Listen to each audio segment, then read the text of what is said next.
Bonjour à vous et bienvenue dans cette vidéo consacrée aux phrasés. Alors, les phrasés, c'est quelque chose qu'il faut absolument connaître, car c'est de cette façon que l'on fait parler un tarot. Qu'est-ce qu'un phrasé? Un phrasé, ce sont des lames qui se succèdent les unes après les autres et qui, lorsqu'elles sont associées, fabriquent une histoire.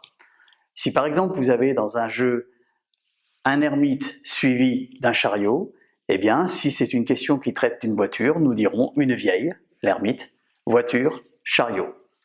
En fait, les phrasés, c'est extrêmement simple d'approche, ça se complexifie au fur et à mesure que vous avancerez dans votre pratique tarologique, mais cette simplicité de départ, il faut la conserver et garder toujours une espèce de naïveté d'enfant pour associer les lames les unes avec les autres et en faire une histoire tout à fait cohérente.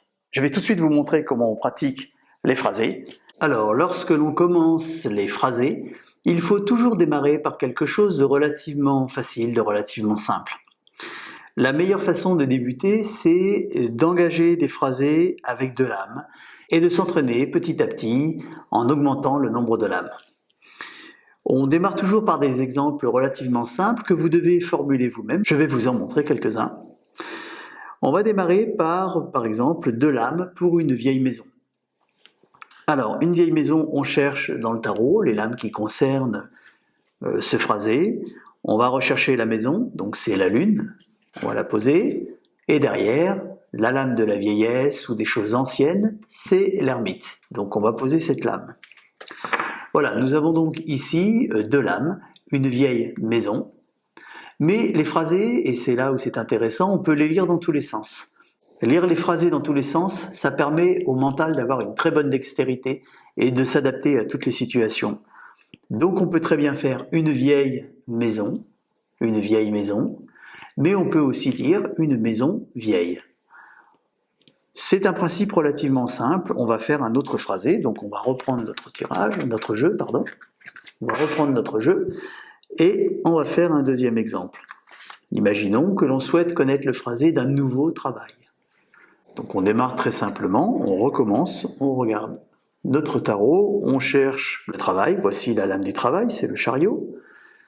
Et on cherche ensuite la lame de la nouveauté, qui est, comme vous le savez déjà, la lame du battleur. La voici. Nous voici donc en présence d'une configuration très simple, la nouveauté, travail. Un nouveau travail, ou éventuellement un travail nouveau.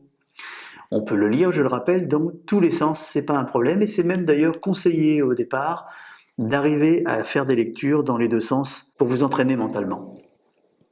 Passons à un exemple suivant. Imaginons un nouvel amour. La nouveauté, on le sait, c'est le battleur. On va garder cette carte-ci.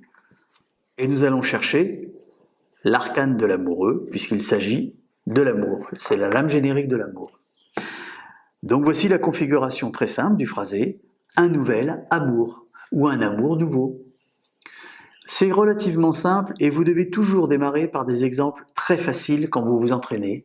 Des exemples que vous allez vite maîtriser et vis-à-vis desquels vous serez à l'aise. Il est hors de question de faire des phrasés trop compliqués au départ parce que cela va vous décevoir et au final vous n'obtiendrez pas les résultats escomptés. Démarrez doucement, allez-y tranquillement et ensuite petit à petit on peut faire en sorte que ça se complexifie. Prenons un autre exemple, des vacances dans le sud.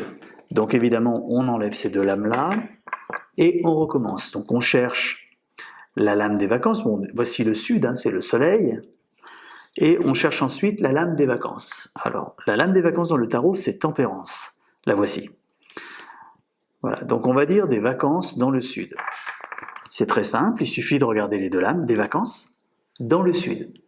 Les phrasés se retrouvent toujours dans des tirages, quels qu'ils soient, de façon ventilée, c'est-à-dire que les lames sont à droite à gauche, ou sur des axes, l'axe pour ou l'axe contre par exemple, ou dans des modules, quand on étudiera le tirage en croix, vous verrez que les phrasés sont faciles aussi à analyser. Une fois qu'on a compris le système des phrasés, on peut sans aucun problème lire le tarot et faire en sorte qu'effectivement ce que vous voyez se transforme en mots et raconte l'histoire du jeu que vous avez sous les yeux.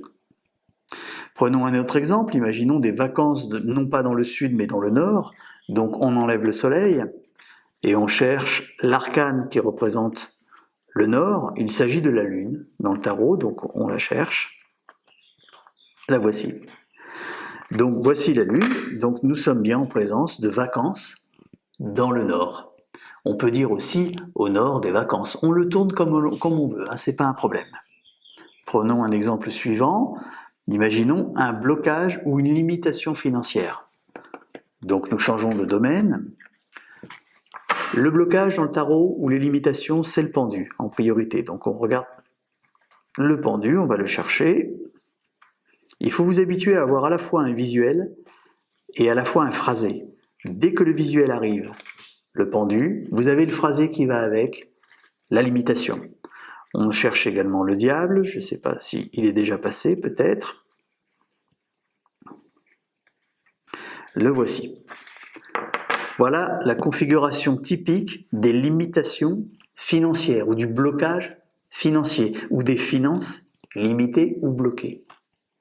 Alors évidemment, quand on a ce type de configuration dans un tirage, on s'empresse de le relever, on va dire à la personne il y a des blocages financiers dans votre existence, mais vous verrez quand on évoluera au fur et à mesure des analyses de tirage dans d'autres vidéos, il est très important lorsqu'on a une analyse négative de développer votre propos. Vous ne pouvez pas juste dire à une personne, écoutez, vous avez des blocages financiers, au revoir messieurs, dames, et à la prochaine. Non, il faut expliquer pourquoi ces blocages financiers ont lieu, et surtout donner des indications pour que la personne puisse effectivement s'en sortir financièrement, ou en tout cas arranger sa situation. Ça, nous en reparlerons dans d'autres vidéos. Passons maintenant à d'autres phrasés. Imaginons par exemple un homme qui rencontre une femme. Alors, il faut savoir une chose, c'est que le verbe rencontrer dans le tarot n'existe pas. Le verbe rencontrer, c'est quand les personnages sont dans le même secteur. Là, typiquement, un homme qui rencontre une femme, on va donc chercher la carte de l'homme, qui est l'empereur. Voici le couple qui est conjoint. Donc, un homme qui rencontre une femme, ça donne ceci. Un homme, l'empereur, qui rencontre une femme, l'impératrice. Il y a des verbes dans le tarot comme revenir, comme chercher, etc. Il y a des verbes qui existent dans le tarot, comme parler, voilà. Mais le verbe rencontrer, c'est simplement la conjonction de deux personnages qui se retrouvent soit sur le même linéaire, soit dans le même module lorsqu'il s'agit d'un tirage en croix. Donc un homme rencontre une femme, ou une femme rencontre un homme, tout simplement. Prenons un autre exemple. Imaginons par exemple un agriculteur qui serait représenté par de l'âme. Alors un agriculteur, c'est un spécialiste de la terre. Donc la lame des spécialistes dans le tarot, c'est le pape. On le cherche. Voici le pape. Et l'agriculture, évidemment, est représentée par l'arcane sans nom. La voici. Donc nous voici en présence d'un phrasé tout simple, un spécialiste de la terre, un agriculteur. Tout simplement. On va passer maintenant à des phrasés un petit peu plus complexes, des phrasés en 3 lames. Par exemple, ici, on pourrait imaginer le retour d'un amour de jeunesse. Alors, le retour dans le tarot, c'est toujours la même lame. Il s'agit de tempérance. Donc on va chercher tempérance, on a de la chance, la voici, très bien. L'amour, la lame de l'amour, c'est toujours la même, bien évidemment, c'est l'amoureux. En fait, pour les phrasés, et pour ne pas vous tromper, il faut coller aux mots. Coller aux mots, coller aux verbes, et vous trouverez les lames qui vont avec.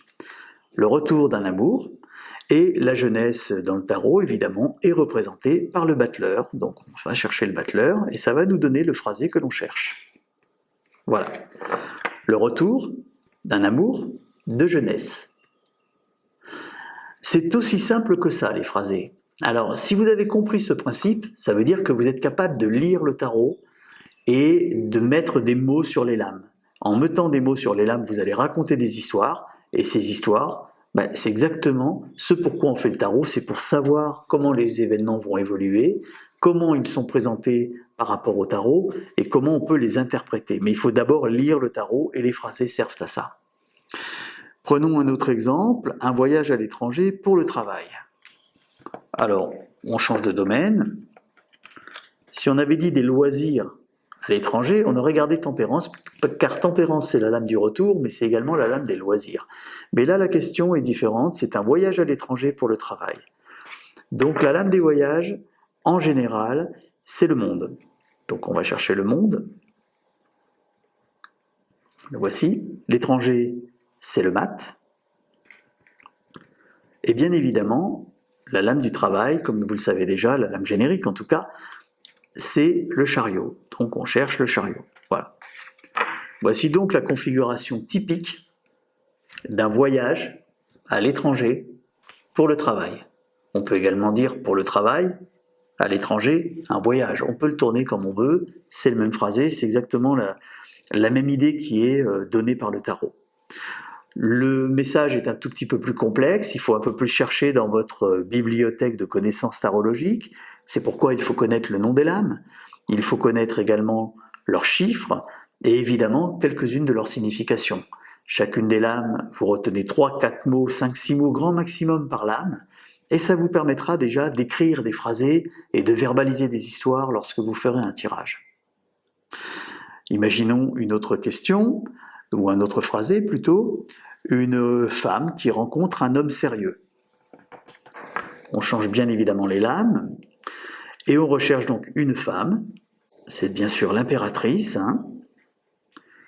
Voilà, donc, alors une femme qui rencontre un homme sérieux. Un homme, et ça tombe bien, le pape est juste là, sérieux. Voici typiquement la configuration d'une femme qui rencontre un homme sérieux. Lorsque l'on a ce genre de configuration, on sait que cette femme va rencontrer un homme qui est sérieux, va rencontrer un homme qui est posé. Il ne faut pas confondre le pape avec l'ermite, par exemple. L'ermite indiquerait un homme déjà beaucoup plus âgé, même si ici on sent que c'est un homme qui est un peu plus mûr. L'ermite montrerait un homme plus âgé, puis surtout un homme moins communicant.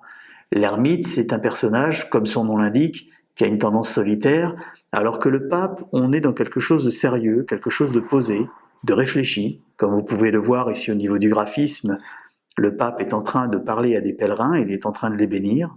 Donc on est quand même dans de la communication, même si elle est très structurée et très sérieuse. Imaginons un autre phrasé, un déménagement dans le sud. Alors on change les lames. Là ça touche l'habitat, donc on va chercher la lune, inévitablement. Donc on cherche la lune, la voici. La configuration typique du déménagement dans le tarot, c'est lune maison Dieu, ou alors maison Dieu lune. Là, on dit que c'est un déménagement, donc, dans le sud. Donc nous cherchons la lame qui représente le sud, c'est-à-dire le soleil qui est caché. On va essayer de le trouver. Voilà, il est là. Un déménagement dans le sud, c'est cette configuration-là que vous êtes en droit d'attendre. C'est celle-ci qu'il nous faut.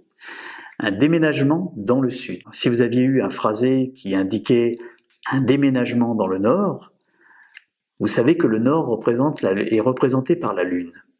À ce moment-là, il était simple de faire ceci. Un déménagement dans le nord, c'est ça, tout simplement. Un déménagement, une déstructuration dans le nord.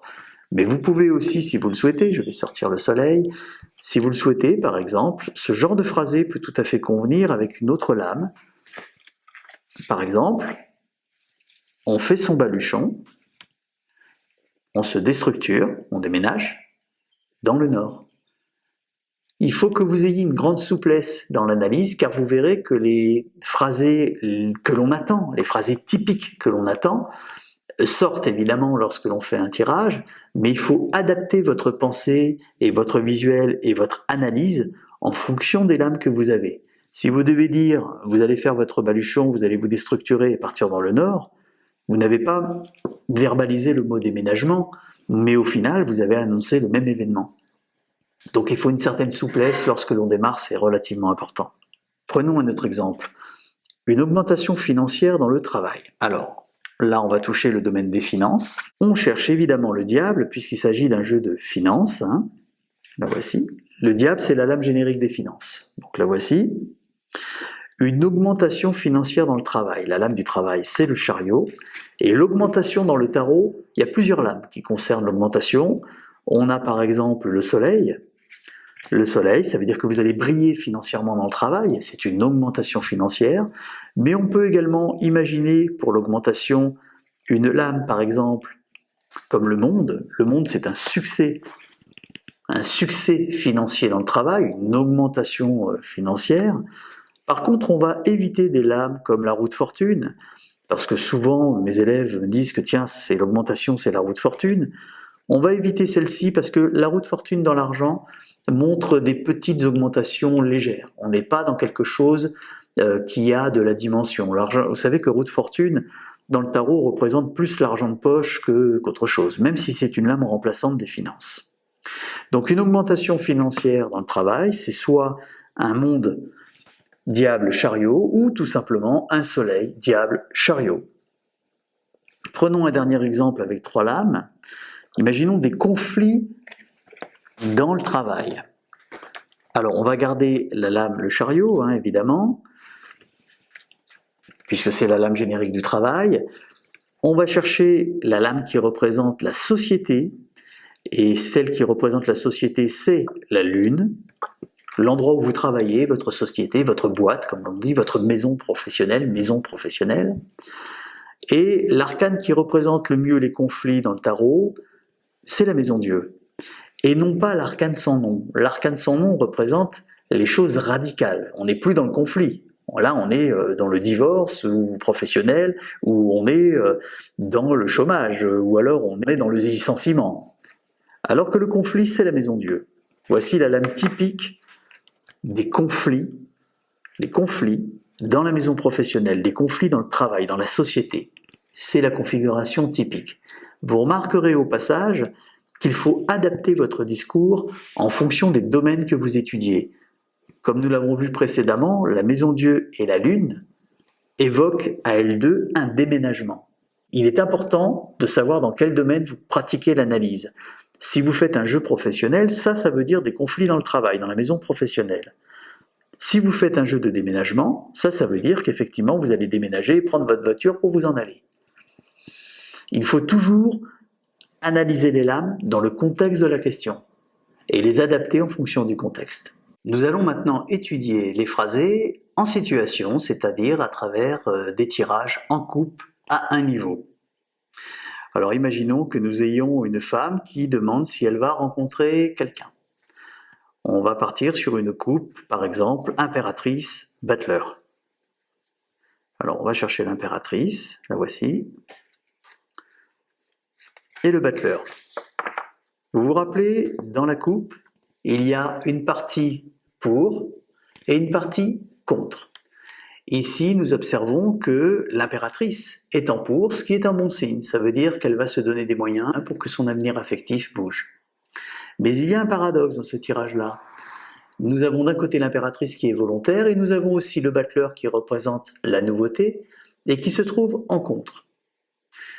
Ce qui voudrait dire, si on débute en tarot, oui madame, vous avez les idées claires, mais il n'y a rien qui démarre. Il faut savoir une chose, c'est que le Butler est vraiment moins fort que l'impératrice. Ce qui veut dire ici qu'on va plus maximiser l'impératrice, on va plus croire à l'impératrice dans cette position, et on va plus minimiser le Butler dans cette position-ci. On va se dire, tiens, cette personne qui consulte, cette femme qui consulte, elle a beaucoup de volonté, même si pour l'instant, elle n'a peut-être pas enclenché des situations émotionnelles, mais elle a de la volonté. Ensuite, comme je vous l'ai montré, nous passons au schéma numérique. Je l'ai préparé, je vais vous le montrer. Voici ce que ça donne. Nous avons donc l'impératrice, effectivement, qui est en pour, le Butler qui est en contre. Quand on additionne l'impératrice et le Butler, car c'est le principe de la coupe, nous obtenons l'empereur. L'empereur, c'est un homme. Nous sommes ici dans une configuration d'une femme et d'un homme sur le même linéaire. Une femme rencontre un homme, ou un homme rencontre une femme. Mais ici, on sait que c'est une femme qui rencontre un homme, car l'impératrice est réellement apparue la première dans le tirage, et l'homme est apparu ensuite. Ça veut dire que c'est grâce à elle et à sa volonté que cette consultante rencontrera un homme. C'est elle qui va d'abord aller vers lui, et non pas le contraire. Si l'empereur était sorti ici, c'est cet homme qui allait vers cette femme. Mais là, ce n'est pas le cas. Donc, cette femme rencontre un homme, et le chariot ici n'indique pas forcément qu'elle le rencontre par le biais professionnel. Elle indique qu'elle le rencontre assez rapidement, que les choses viennent à elle assez rapidement. Comme vous le savez, l'empereur qui est ici est l'arcane occulte C, c'est comme ça qu'on l'appelle. Là, c'est l'arcane A, l'arcane B, et lui, c'est l'arcane C. Tout ça, vous le retrouvez dans la méthode complète, sans aucun problème. Et ce positionnement de l'empereur ici, c'est 3 mois, à peu près. Donc cette femme va sûrement et certainement rencontrer cet homme dans environ 3 mois. Le jeu est assez accéléré, 3, 4, 7 ou 3, 7, 4. C'est des configurations assez rapides. On peut peut-être effectivement parier sur une rencontre qui aura lieu d'ici à 2 mois, 2 mois et demi peut-être. Donc voici un tirage qui montre tout simplement un phrasé classique d'une femme qui rencontre un homme. Passons à un autre phrasé. Nous voici en présence d'une autre coupe et la question est: vais-je trouver une maison et est-ce que cette maison sera loin de l'endroit où j'habite ou pas? Alors évidemment, voici. Alors nous sommes en présence de 2 lames qui sont le pendu et le monde. Le fait que le pendu sorte en première position indique tout de suite que la personne n'a pas l'intention de chercher très loin. Le pendu est en pour, ce qui veut dire que cette personne souhaite rester liée à ses habitudes, à ce qu'elle connaît, semble-t-il. Le monde est en contre, ça veut dire qu'elle n'a pas envie, on le sait avant même de monter le jeu de façon numérique, elle n'a pas envie d'aller loin à travers le monde. Elle préférera rester où elle est et ne pas aller à travers le monde. Ça, c'est une analyse de la coupe simple. Passons maintenant à la déclinaison numérique que j'ai préparée, la voici. Nous avons donc effectivement le pendu qui est en position positive, et le monde qui se retrouve en position négative. Lorsque l'on additionne les deux, on a un pendu plus un monde, ça nous fait 33. 12 plus 21 égale 33. Ce chiffre, comme vous le savez, n'existe pas dans le tarot, puisque le tarot s'arrête à 22 avec le mat. Donc nous faisons une réduction. Nous faisons 12 plus 21, ça fait 33. 33 égale 3 plus 3 égale 6. Nous posons ici cette lame qui s'appelle l'amoureux, et nous faisons ensuite notre équation numérique comme d'habitude. Donc nous additionnons le pendu et l'amoureux, ça fait 12 plus 6, ça nous donne une lune, 18. Et de l'autre côté, un 6 plus 21, ça nous donne un 27, 2 plus 7 puisqu'on dépasse 22, ça nous donne un ermite, 9. Tout de suite, ce qui est intéressant dans ce tirage, c'est que nous obtenons la lame générique que nous recherchons, c'est-à-dire la lune. Qu'est-ce que l'on voit ici? On voit que cette personne va trouver effectivement une habitation, un logement qui va lui plaire. Et on indiquera également que ce logement sera relativement proche de ses habitudes, en tout cas, il ne changera pas ses habitudes. Donc le phrasé, il dit: vous allez trouver un logement très près de chez vous, et ce logement va vous plaire. Un logement plaisant près de chez vous. Ou un logement plaisant qui ne change pas vos habitudes. Voilà tout simplement comment on analyse un phrasé par rapport à une question immobilière. Passons à un autre exemple. Nous voici maintenant dans un tirage financier puisque la question est: vais-je obtenir un prêt pour une maison? C'est une femme qui pose la question. Évidemment, nous avons la chance d'avoir tout de suite l'impératrice en pour. Cette impératrice en pour montre une volonté et une envie de réussir. En tout cas, ça montre que tous les efforts sont là intellectuellement, puisque l'impératrice représente l'intellectuel également dans le tarot. Tous les efforts sont là intellectuellement pour aller vers la réussite. Le pendu, qui est en contre, indique une période de blocage momentané, mais il faut savoir que dans le tarot, le pendu est nettement moins fort que l'impératrice, et on se concentrera donc sur l'impératrice. La déclinaison numérique est très optimiste, puisque nous avons l'impératrice en pour, et le pendu en contre, bien sûr, et tout de suite nous tombons sur la lame générique de l'argent, le diable.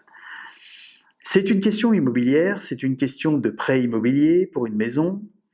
Nous voyons que cette femme est volontaire, nous voyons qu'elle va obtenir l'argent, et nous voyons également l'habitat, qui est la lune, donc la maison. Le phrasé est très simple. Une femme obtient de l'argent pour sa maison. On peut aussi dire de l'argent pour une maison pour une femme. Ou alors on peut encore dire une maison pour une femme et de l'argent. On peut le tourner comme on veut, c'est toujours le même phrasé, c'est toujours la même signification. En tout cas, c'est extrêmement optimiste. On voit que cette personne va tout faire pour obtenir l'argent pour cette habitation. L'argent arrivera dans ce secteur-là, entre 2 mois et demi, 3 mois. Le phrasé suivant est un petit peu plus compliqué, et la question aussi est un petit peu plus compliquée. Elle est la suivante. C'est une femme qui pose cette question et qui demande « Est-ce que ma solitude va s'arrêter ?» Comme vous pouvez le constater immédiatement, le jeu est beaucoup plus lent, beaucoup moins dynamique que les tirages que nous avons pu voir précédemment. On voit ici l'ermite, le pendu, ce sont des lames de retenue, des lames de temps, des lames de lenteur, des lames de blocage.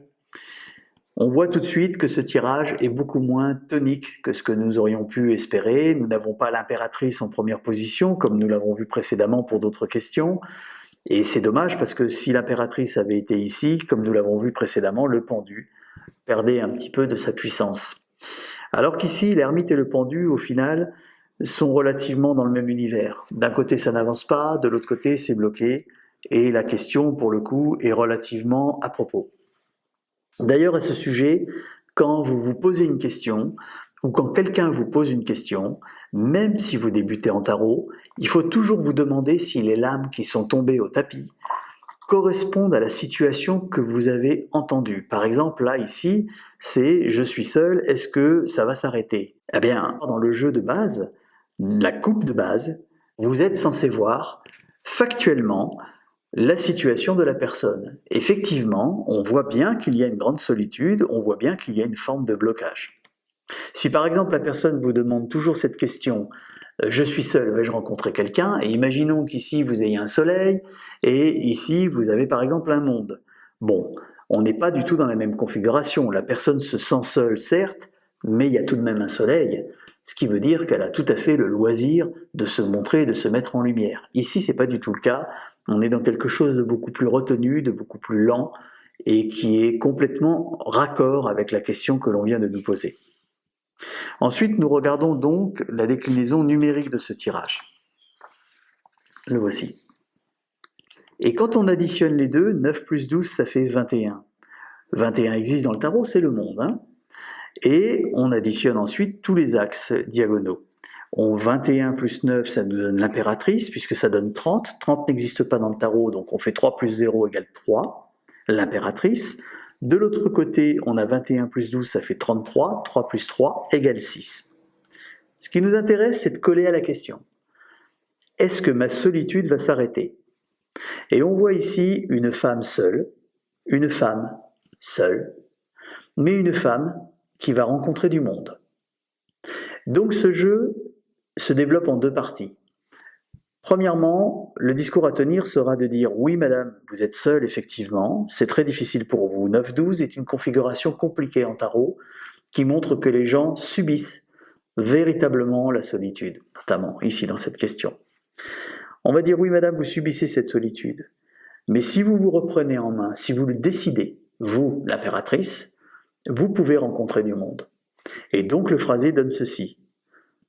Une solitude qu'une femme décide d'arrêter pour rencontrer du monde. Ou alors du monde pour une femme qui cesse d'être seule. On voit également à travers ce tirage, mais au fur et à mesure de votre apprentissage, vous évoluerez, on voit que ce 9-12 montre une certaine timidité. On peut dire une femme relativement secrète ou en tout cas timide. L'ermite, dans le tarot, représente la timidité et les personnes qui observent un petit peu de loin. On n'est pas dans la papesse. La papesse, la lame numéro 2, les gens observent, les gens pensent, les gens sont secrets, mais ils ne sont pas forcément timides. La papesse n'est pas une lame de timidité. L'ermite, oui. Le pendu aussi. Donc on sait que cette personne est timide et il faudra lui dire, effectivement, il faut stopper, il faut vouloir, vous l'impératrice, stopper cette timidité, et si vous faites ça, vous allez rencontrer du monde. Vous remarquerez au passage que l'axe contre n'indique pas une relation affective à venir, puisque l'amoureux, qui est la lame générique des sentiments, est en contre. Donc on sait très bien ici que ce qui va arriver à cette personne-là, c'est simplement une vie sociale beaucoup plus importante, elle va rencontrer beaucoup plus de monde qu'auparavant. Nous n'annoncerons pas une rencontre sentimentale, car ce n'est pas le propos de ce tirage visiblement. J'espère que cette vidéo vous aura permis de bien appréhender les phrasés. Je vous dis à bientôt pour d'autres vidéos.